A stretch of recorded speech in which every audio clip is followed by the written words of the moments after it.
বহরমপুরে যে নির্বাচন হয়েছে এই নির্বাচনে আমার জয় নিশ্চিত ছিল।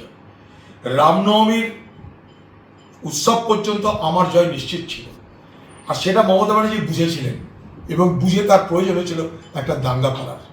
সেখানকার পুলিশ, তৃণমূলের এমএলএ সে খোলা মঞ্চে বলছে যে 70% মুসলমান বাস করে, 30% হিন্দুকে কেটে জলে ফেলে দেওয়া যাবে।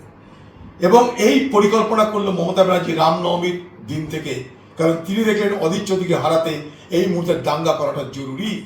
এবং দাঙ্গা করার পরেই আমার লোকসভা কেন্দ্রে হিন্দু এবং মুসলমানের মধ্যে তাঁর দলেরই যারা পেশাদার প্রচারক, যাদেরকে কেউ চিনবে না জানবে না, তারা এবং তৃণমূল প্রচার করতে শুরু করলো মুসলমানরা এক কাট্টা হোক, আবার হিন্দুদেরকে গিয়ে বললো হিন্দু তোমরা এক কাট্টা হোক। দুটোই করছে টিএমসি পার্টি। তাই আমি খুব দায়িত্ব নিয়ে বলতে পারি, আপনারা ফল দেখলে বুঝতে পারছেন, মানুষ আলোচনা করলে বুঝতে পারবেন যে আমাকে হারানোর জন্য মমতা ব্যানার্জি আজ যে জঘন্য ষড়যন্ত্র করলেন তাতে আমি হারতে পারি, কিন্তু আমার রাজনীতি, আমার ভাবনা, আমার আদর্শ হারিয়ে যাবে না। মুর্শিদাবাদে বড় হয়েছি, হিন্দু মুসলমান সকলকে শ্রদ্ধা করে জীবনে বড় হতে শিখেছি, রাজনীতি করেছি। এই জিনিস মুর্শিদাবাদে ছিল না যেটা মমতা ব্যানার্জি আমদানি করলেন, সেটা হচ্ছে নির্বাচনে জিততে দাঙ্গা, হিন্দু মুসলমান দাঙ্গা করো। জায়গার নাম বলেছি শক্তিপুর, সেখানে দাঙ্গা করার পর পরিস্থিতি পাল্টাতে আরম্ভ করলো এবং তার পরিণামে আমার হার আজকে সম্ভব হলো। এবং তাই মমতা ব্যানার্জি এ বাংলায় তিনি যে কত বড় ভয়ঙ্কর খেলা খেলেছেন বহরমপুর লোকসভায়, সেটা আগামী দিনে মানুষ টের পাবে। তিনি দাঙ্গাকারী বলে আমি তাকে অভিযুক্ত করতে চাই। মমতা ব্যানার্জি, আপনি একটা নির্বাচন জেতার জন্য মুর্শিদাবাদে একটা দাঙ্গা করলেন। আমি মুর্শিদাবাদের মানুষের কাছ থেকে ছেড়ে চলে যাব না, আমি বহরমপুরের মানুষের কাছ থেকে ছেড়ে চলে যাব না। আপনি আমাকে যা খুশি করতে পারেন মমতা ব্যানার্জি, আমি আমার জায়গাতেই থাকবো। আপনাকে প্রমাণ করে দেবো আজ না হয় কাল যে আপনি একজন ভয়ঙ্করী, আপনি একজন দাঙ্গাকারী। একটা দাঙ্গার আশ্রয় নিতে হলো আপনাকে নির্বাচন জেতার জন্য, সাম্প্রদায়িক মেরুকরণ করতে হলো আপনাকে নির্বাচন জেতার জন্য, এবং সেটা আপনি নির্বাচনের আগেই আপনি বলে দিয়েছিলেন এরপরে দাঙ্গা হলে আমি জানি না। এবং আপনার যে এমএলএ যে খোলা মঞ্চে বলছে যে 70% মুসলমান, 30% হিন্দুকে জলে ভাসিয়ে দিতে পারে, তার এই মন্তব্যের জন্য তাকে একটা আপনি তার বিরুদ্ধে একটা নিন্দা প্রস্তাবও করেননি, একটা নিন্দাও করেননি। শুধু তাই নয়, সেই এমএলএ আজকে বলছে, আমি তো মনে প্রাণে চাইবো যে রাহুল গান্ধী বিরোধী দলের নেতা হন। ব্যাপার হচ্ছে যে আজকে ভারতবর্ষে মোদিকে এইভাবে মোকাবেলা করে এই যে উত্থান কংগ্রেসের, তার নেতার নাম রাহুল গান্ধী, যিনি একদিকে কন্যাকুমারিকা থেকে কাশ্মীর, আরেকদিকে মণিপুর থেকে মহারাষ্ট্র, কোথাও পদযাত্রা কোথাও বাস যাত্রা যেটা করেছিলেন, এটা ঐতিহাসিক এবং পৃথিবীতে এই ধরনের কোনো উদাহরণ আছে বলে আমার জানা নেই। তাই রাহুল গান্ধীর নেতৃত্বেই আজকে কংগ্রেসের এই উত্থান। সারা ভারতবর্ষের বিরোধী মুখ হিসাবে রাহুল গান্ধীর অবশ্যই উঠে আসা উচিত বলে আমি মনে করি, কারণ এই মুহূর্তে ভারতবর্ষের মানুষ সেটা মানতে আরম্ভ করেছে যে রাহুল গান্ধী বিরোধী দলের মুখ, রাহুল গান্ধী বিরোধী দলের সব থেকে সেই নেতা যিনি মোদিকে মোকাবেলা করে ভারতবর্ষকে মুক্ত করতে পারেন।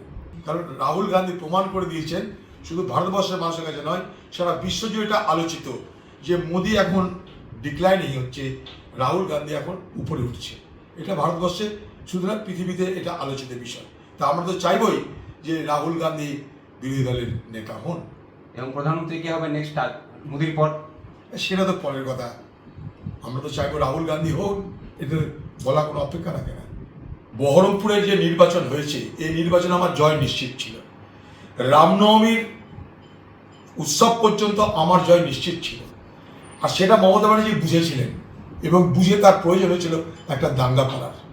সেখানকার পুলিশ, তৃণমূলের এমএলএ সে খোলা মঞ্চে বলছে যে 70% মুসলমান বাস করে, 30% হিন্দুকে কেটে জলে ফেলে দেওয়া যাবে। এবং এই পরিকল্পনা করলো মমতা ব্যানার্জি রামনবমীর দিন থেকে, কারণ তিনি দেখলেন অধীর চৌধুরীকে হারাতে এই মুহূর্তে দাঙ্গা করাটা জরুরি।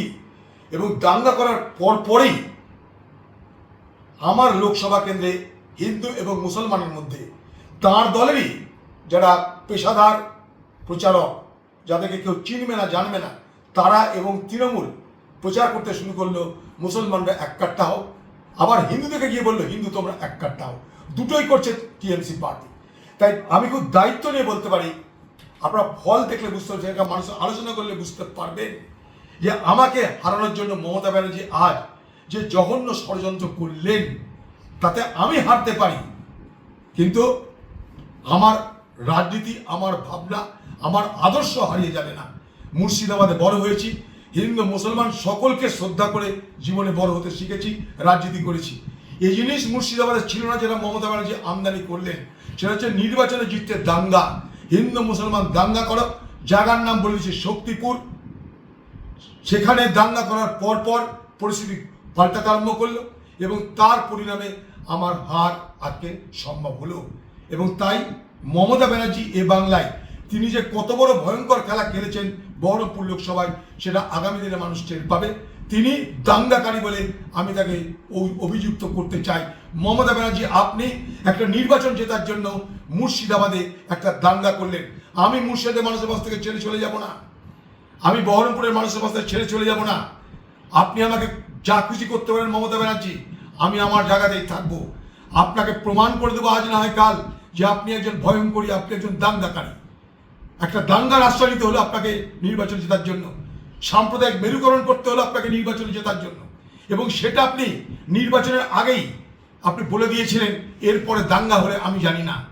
এবং আপনার যে এমএলএ যে খোলা মঞ্চে বলছে যে 70% মুসলমান, 30% হিন্দুকে জলে ভাসিয়ে দিতে পারে, তার এই মন্তব্যের জন্য তাকে একটা আপনি তার বিরুদ্ধে একটা নিন্দা প্রস্তাবও করেননি, একটা নিন্দাও করেননি। শুধু তাই নয়, সেই এমএলএ আজকে বলছে, আমি তো মনে প্রাণে চাইবো যে রাহুল গান্ধী বিরোধী দলের নেতা হন।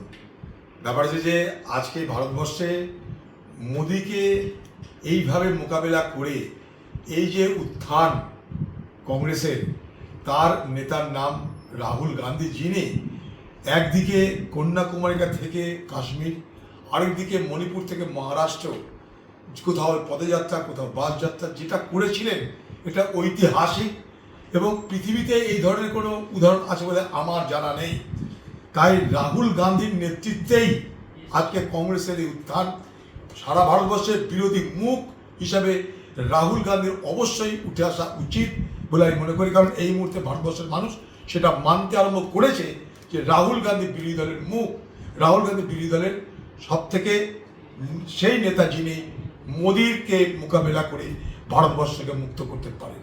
কারণ রাহুল গান্ধী প্রমাণ করে দিয়েছেন, শুধু ভারতবর্ষের মানুষের কাছে নয়, সারা বিশ্বজুড়ে এটা আলোচিত যে মোদি এখন ডিক্লাইনিং হচ্ছে, রাহুল গান্ধী এখন উপরে উঠছে। এটা ভারতবর্ষে শুধু না, পৃথিবীতে এটা আলোচিত বিষয়। তা আমরা তো চাইবই যে রাহুল গান্ধী বিরোধী দলের নেতা হন।